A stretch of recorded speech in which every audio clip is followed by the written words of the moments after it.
नमस्कार, मी पृथ्वीराज चव्हाण आणि आज आपण ऐकणार आहोत ज्याची कहाणी त्याच्याच जुबानी.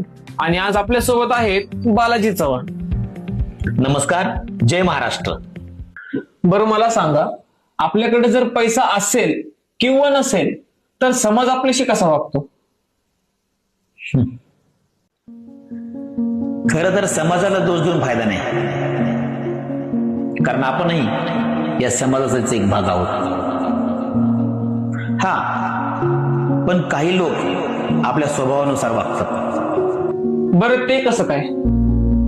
म्हणजे त्याचं असं आहे की आपल्याकडे जर पैसा असेल तर लांबची लोक सुद्धा आपल्याशी नातं जोडतात, आणि जर आपल्याकडे पैसा नसेल ना तर जवळची रक्तातली नाती सुद्धा नाती तोडतात.